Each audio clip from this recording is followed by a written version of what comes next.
जो मार्बल को खोदकर उसमें जड़े गए हैं। इसे पेतरा ड्यूरा या परचिनकारी कहते हैं।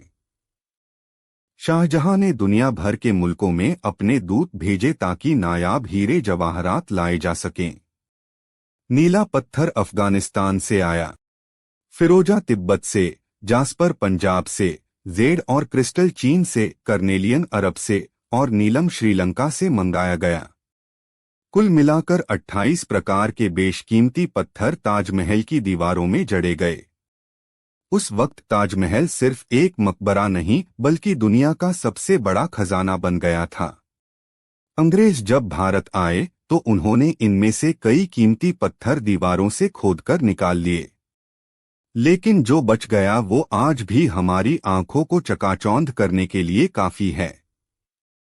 ताजमहल सिर्फ ईंट पत्थर नहीं है, यह ऑप्टिकल इल्यूजन का एक खेल है। मुगल आर्किटेक्ट्स उस्ताद अहमद लाहौरी और उनकी टीम जानते थे कि इंसान की आंखें धोखा खा सकती हैं, इसलिए उन्होंने पत्थर को भी धोखा देना सिखा दिया। जब आप ताजमहल के मुख्य द्वार से अंदर घुसते हैं तो जैसे ही आप गेट के पास जाते हैं ताजमहल छोटा होता हुआ दिखाई देता है, और जैसे ही आप गेट से दूर जाते हैं ताजमहल बड़ा होता जाता है। यह जानबूझकर किया गया ताकि जब आप वहां से विदा लें तो ताजमहल आपकी यादों में बड़ा होकर बस जाए। अगर आप ध्यान से देखें तो ताजमहल की चारों मीनारें बिल्कुल सीधी नहीं हैं, वे बाहर की तरफ झुकी हुई हैं। अगर वे सीधी होती तो दूर से देखने पर लगता कि वे अंदर गुंबद की तरफ गिर रही हैं। आंख के इस धोखे को ठीक करने के लिए उन्हें बाहर झुकाया गया। साथ ही सुरक्षा की दृष्टि से भी अगर कभी भयानक भूकंप आए तो यह भारी मीनारें बाहर की तरफ गिरे, ना कि मुख्य मकबरे पर। मुख्य द्वार पर कुरान की आयतें लिखी हैं। नीचे के अक्षर छोटे हैं और ऊपर सैकड़ों फीट ऊपर के अक्षर बड़े लिखे गए हैं। लेकिन जब आप नीचे से खड़े होकर देखते हैं तो सारे अक्षर एक ही साइज के लगते हैं। यह काम था मशहूर कैलीग्राफर अमानत खान का। अब बात करते हैं उस सबसे बड़े काले सच की जो हर किसी की जुबान पर है। क्या शाहजहां ने सच में मजदूरों के हाथ काट लिए थे? यह कहानी सदियों से सुनाई जा रही है, लेकिन इतिहासकार और आर्किटेक्चरल एक्सपर्ट्स का कहना है कि यह झूठ है।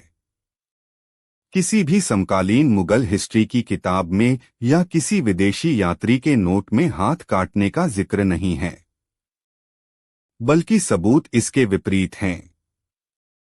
ताजमहल बनाने वाले कई मजदूरों और कारीगरों ने बाद में शाहजहानाबाद यानी पुरानी दिल्ली बनाने में भी काम किया। अगर उनके हाथ काट दिए गए होते तो वे लाल किला और जामा मस्जिद कैसे बनाते?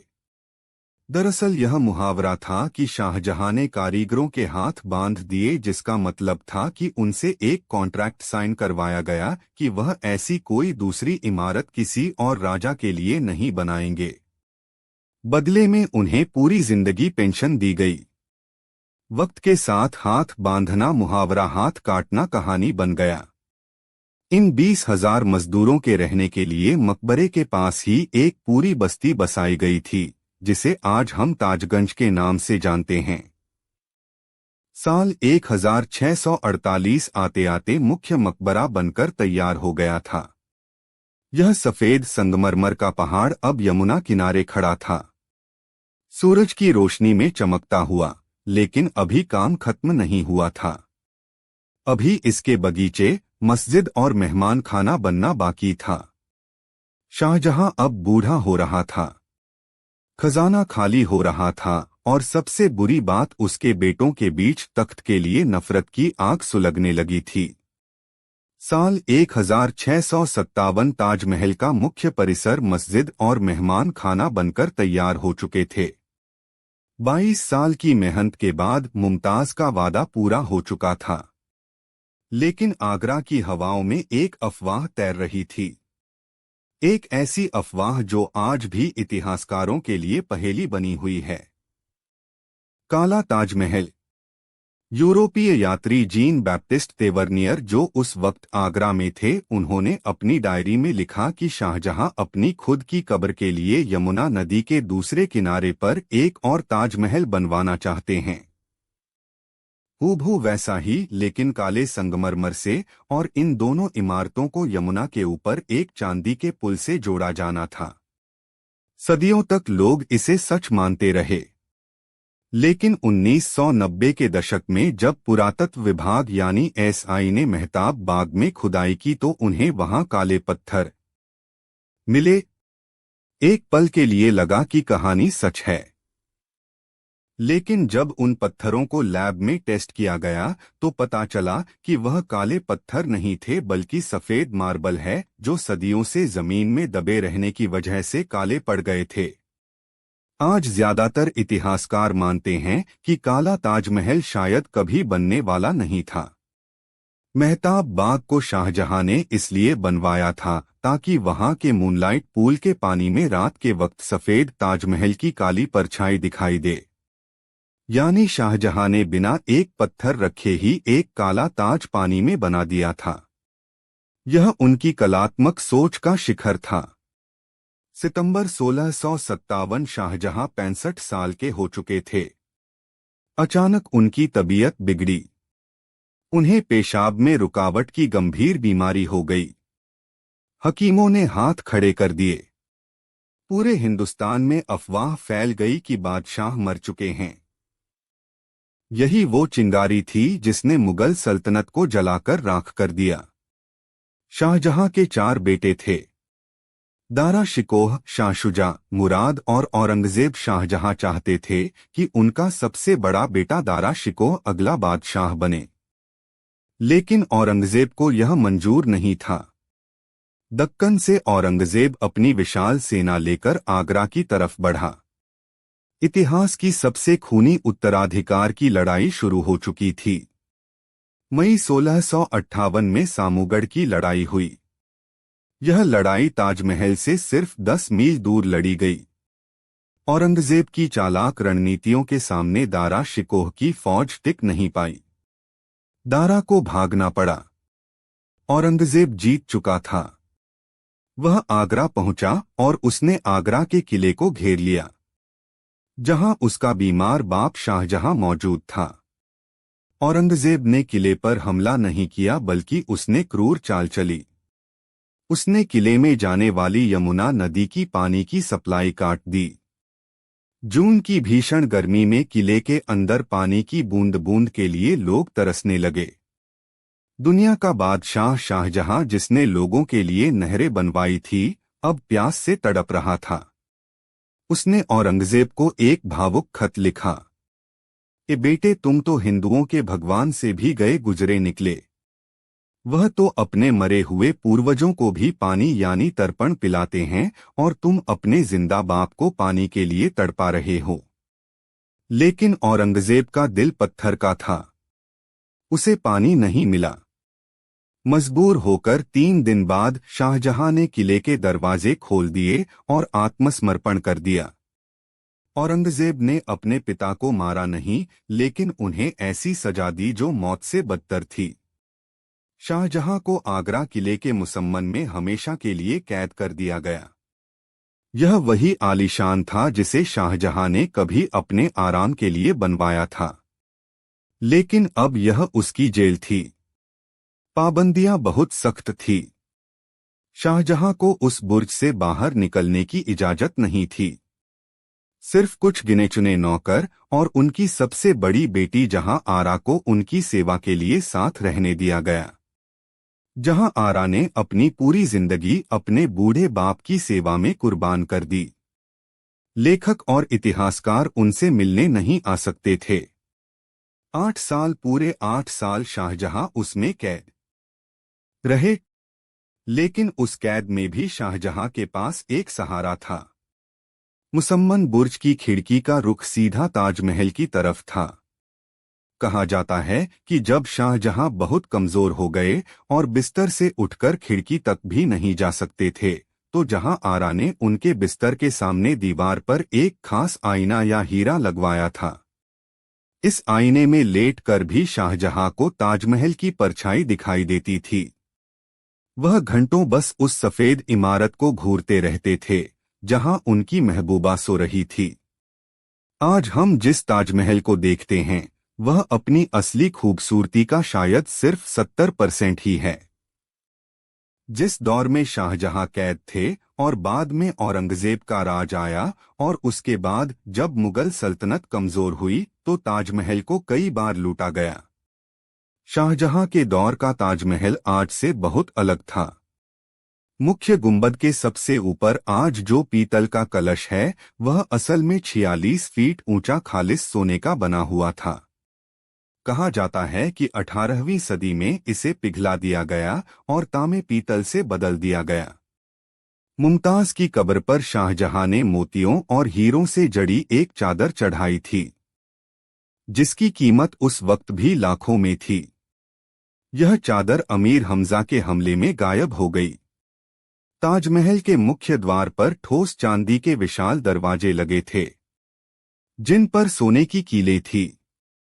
1764 में जाट राजा सूरजमल के हमले के दौरान इन दरवाजों को उखाड़ लिया गया और पिघला दिया गया। शुरुआत में मुमताज की कब्र के चारों तरफ सोने की रेलिंग थी, लेकिन शाहजहां को डर था कि लोग इसे चुरा लेंगे, इसलिए उसने खुद इसे हटाकर वहां बेहद महीन संगमरमर की जाली लगवा दी थी। शाहजहां अपनी कैद में बैठे बैठे अपनी बनाई जन्नत को लूटते हुए तो नहीं देख पाए, लेकिन उन्हें पता था कि उनके बाद इस इमारत की हिफाजत करने वाला कोई नहीं होगा। जनवरी 1666 कड़ाके की ठंड पड़ रही थी। शाहजहां अब 74 वर्ष के हो चुके थे। बीमारी ने उन्हें बिस्तर से लगा दिया था।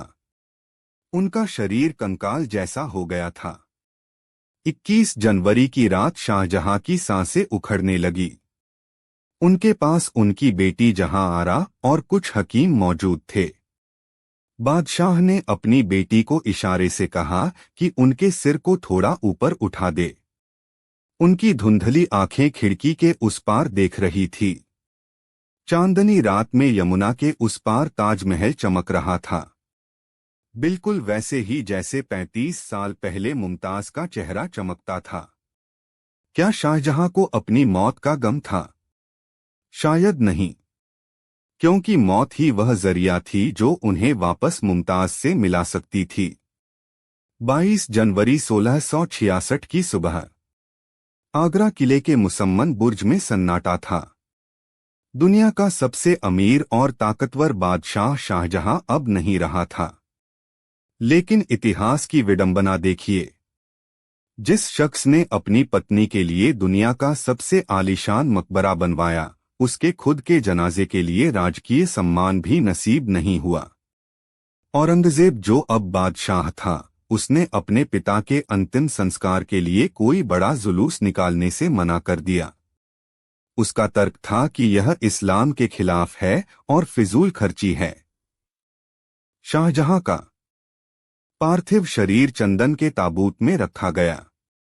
उसे आगरा किले के मुख्य द्वार से नहीं बल्कि पीछे के एक छोटे चोर दरवाजे से निकाला गया।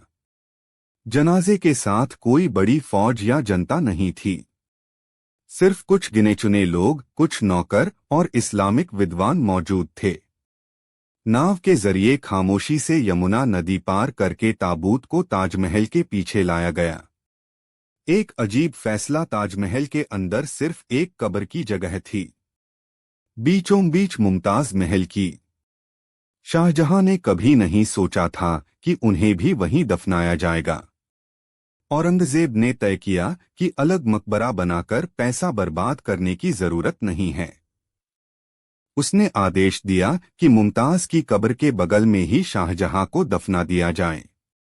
यही वजह है कि ताजमहल, जो सिमेट्री का दुनिया का सबसे बेहतरीन नमूना है, वहां सिर्फ एक चीज असंतुलित है। शाहजहां की कब्र। मुमताज की कब्र बिल्कुल सेंटर में है, जबकि शाहजहां की कब्र जबरदस्ती साइड में घुसाई हुई लगती है। यह उस बेटे की आखिरी नफरत थी जिसने अपने बाप के परफेक्शन को मौत के बाद भी बिगाड़ दिया। जब आप ताजमहल घूमने जाते हैं तो मुख्य हॉल में आप संगमरमर की जो दो खूबसूरत कब्रें देखते हैं वह नकली हैं। इन्हें सेनोट्स कहा जाता है। असली कब्रें ठीक इनके नीचे एक गुप्त तहखाने में मौजूद हैं, जहां आम जनता का जाना सख्त मना है। नीचे का वह कमरा बिल्कुल साधारण है। वहां कोई पच्चीकारी या हीरे जवाहरात नहीं है।